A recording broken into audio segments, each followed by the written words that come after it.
Olá pessoal, nesse vídeo nós vamos continuar a nossa discussão sobre memória virtual. Nós vimos no vídeo passado o conceito de memória virtual e quais eram os objetivos da existência, da memória virtual num sistema de memória.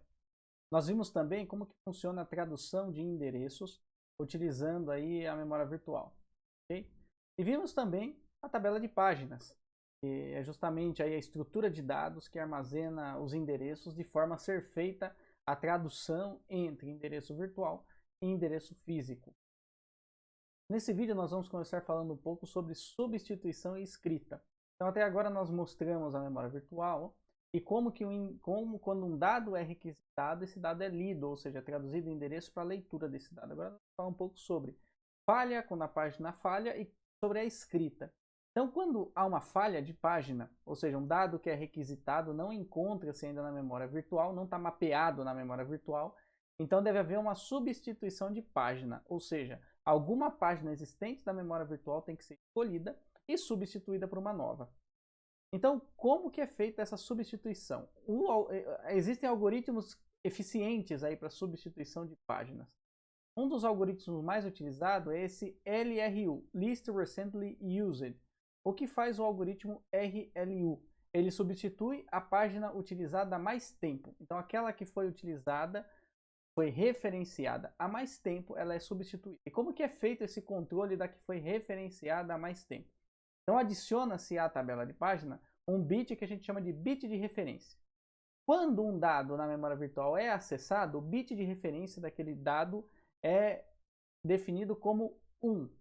E, periodicamente, o sistema operacional vai na memória virtual e zera todos os bits de referência. E o que isso significa? Significa que um dado que não foi acessado recentemente, ele possui o bit de referência nulo. E aí, na hora de substituir uma página, substitui-se uma página que possui bit de referência nulo. Isso significa que essa página não foi referenciada recentemente. Muito bem, como funciona a escrita? Então, quando precisa um dado ser escrito na memória principal ou na memória secundária através da memória virtual. Como que é feita essa escrita? Então, uma escrita no disco, como nós vimos, ele consome milhões de ciclos. Então, quando é feita uma escrita, ela é feita por blocos de páginas, não apenas por uma página, já que custa tão caro. Então, eu vou escrever logo uma boa quantidade de dados de uma vez. Ok? E nós vimos duas estratégias de escrita na memória cache. Nós vimos o write-through e o write-back. O write-through é quando o dado que é escrito na memória cache é escrito imediatamente para a memória principal, e a gente viu que utiliza-se então um buffer de escrita para poder fazer essa escrita e não fazer o processador ficar esperando. E o write-back é quando o dado ele fica na memória cache e ele só é levado para a memória principal quando há um acesso de leitura. Então o dado fica ali, há uma referência lá de que o dado está alterado na memória cache, que há uma inconsistência que ele precisa ser escrito na memória principal. Então o write-through é impraticável, porque se todo dado que fosse escrito na memória cache fosse se todo dado que fosse escrito na memória virtual fosse imediatamente propagado para o disco, então isso reduziria drasticamente o desempenho de processamento. Então ele é impraticável. Então o que se usa é o write-back. Então o dado ele fica escrito na memória virtual e quando for feito um acesso à memória física, aproveita-se esse acesso e já escreve esse dado na memória física. Isso faz com que a gente também inclua um terceiro bit na tabela de páginas, que é o dirty bit. O que o dirty bit armazena? Então ele armazena um dado que está inconsistente com a memória física. Então quando eu faço a escrita de um dado pela memória virtual, esse dado ele fica por ali, e quando é feita uma leitura, ele é levado para a memória física e é feita a escrita, desde que o dirty bit esteja comum. Então, quando a página vai ser substituída e o dirty bit é 1, então é feita a escrita desse dado na memória principal antes de fazer a substituição. Muito bem, por último, a última coisa que nós vamos falar sobre memória virtual é a TLB. Então, vejam o seguinte, quando é feita a tradução de endereços do endereço virtual para o endereço físico, deve-se acessar a tabela de páginas. O que é a tabela de páginas? Então, a tabela de páginas contém esse mapeamento do endereço virtual para o endereço físico e ele encontra-se na memória principal.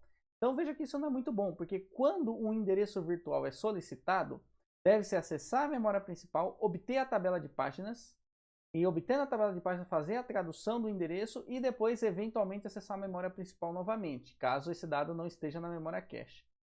Então veja que a tradução do endereço faz com que a gente tenha um acesso extra à memória. Tá? E isso não é bom, definitivamente. A gente quer evitar acessos à memória principal, a gente quer ter acesso na... Então, quando a gente requisita um dado no processador, o desejo é que a gente ficasse pela memória cache. E se a tabela de páginas está na memória principal, então toda requisição de dados pelo processador acessa a memória principal para poder obter a tabela de páginas. Isso não faz sentido. Então, por isso existe uma tabela na memória cache. E nem é na memória cache em qualquer nível hierárquico da memória cache. É uma memória cache única, que ela existe dentro do processador, para ficar bem pertinho do processador.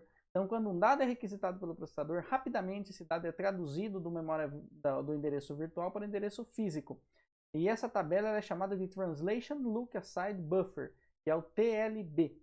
Então, esse TLB ele funciona precisamente como a memória cache. Então, assim como a memória cache está para a memória principal, a TLB está para a tabela de páginas. Então, a TLB é um cache da tabela de páginas. Então, como a gente pode ver nesse esquema, a TLB ela vai ter exatamente a mesma estrutura da memória cache. Ela vai ter um campo tag, que é justamente o complemento para se chegar na tabela de páginas, e ela vai ter o endereço físico daquele dado, ok? E aí vai ter também os 3 bits que nós vimos, o bit de validade, o dirty bit e o bit de referência. Muito bem, então quando um endereço virtual ele é solicitado, então ele é consultado primeiro na TLB. Se esse endereço não estiver na TLB, então é feito um acesso à tabela de página para poder obter o endereço, né, e colocá-lo na TLB. O mapeamento entre a TLB e a tabela de páginas acontece da mesma forma que é feito o mapeamento da memória cache para a memória principal. Pode ser um mapeamento direto. E isso com certeza acelera muito a leitura, porque essa TLB é uma memória de acesso rápido e que está próxima do processador. Então, também, como a TLB é apenas uma cache, então pode haver um acesso, uma falha de dados quando um dado é requisitado e esse endereço é consultado na TLB. Tá? Quando há uma falha de acesso na TLB, pode ser que aconteçam 2 coisas. Esse dado procurado está na memória principal, e isso significa que o que está na tabela de páginas ainda não está presente na TLB. Então, nesse caso, o que a gente faz é carrega a entrada da tabela de páginas para a TLB. Tá? Isso pode ser feito pelo próprio hardware ou também pelo software, pelo sistema operacional. Ou o dado procurado não está na memória principal. Nesse caso, então há uma falha de página, então o SO vai lá, carrega a página primeiro para a memória principal, carrega a página primeiro para a memória virtual e depois carrega esse endereço que foi solicitado para a TLB. Então, no momento que ele carrega a página para a memória virtual, a tabela de páginas é atualizada e na atualização da tabela de páginas, a TLB é atualizada.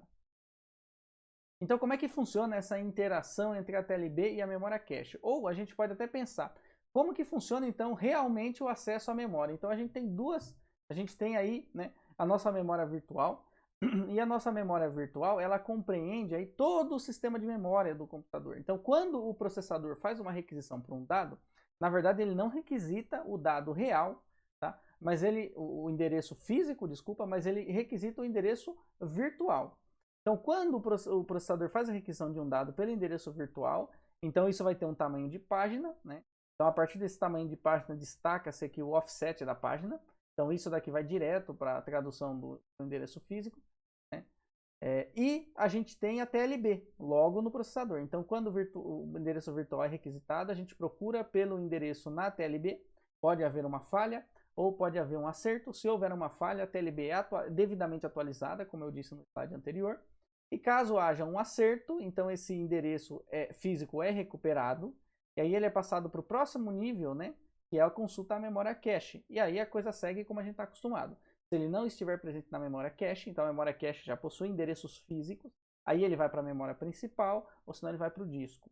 Ok? Então o que a memória virtual faz é mapear, ela está em primeiro nível. Então logo que o endereço é requisitado, né? Então a solicitação é feita pelo endereço virtual. Okay? Então, como a cache já possui endereços físicos, né, então, como eu disse, a tradução é necessária antes da busca pelo dado na memória cache. Aí poderia dizer assim, mas essa tradução ela pode ser demorada ou pode haver uma perda. Então por que eu não utilizo direto, né, o endereço virtual a partir da memória cache?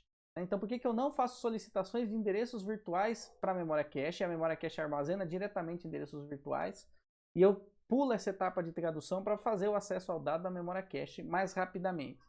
É que o problema é que quando a memória virtual ela é construída, existe uma coisa que se chama aliasing. O que é o aliasing? Ele pode mapear diferentes endereços virtuais para o mesmo endereço de memória. Porque pensa que dois programas compartilham o mesmo dado na memória física, mas como eles são dois programas distintos, eles não podem compartilhar o mesmo endereço de memória virtual. Como nós vimos, né, a memória virtual ela serve para fazer a proteção de dados entre programas. Então você nunca vai ter aí na sua dois programas distintos compartilhando o mesmo endereço de memória virtual. Entretanto, eles podem ocupar o mesmo dado na memória física. Então, esse aliasing faz justamente isso. Vai ter dois endereços de memória virtual que são traduzidos para o mesmo endereço de memória física. Tá? E se a gente tivesse a memória cache com endereços virtuais, isso daria um problema lá na cache. A gente poderia ter dados duplicados na cache. Olha que desperdício. A cache não foi feita para ter dado duplicado. Eu quero na cache ter a maior quantidade de dados possível. Então, Deus me livre ter dado duplicado na cache. Então, por isso que a memória cache já funciona com endereços físicos.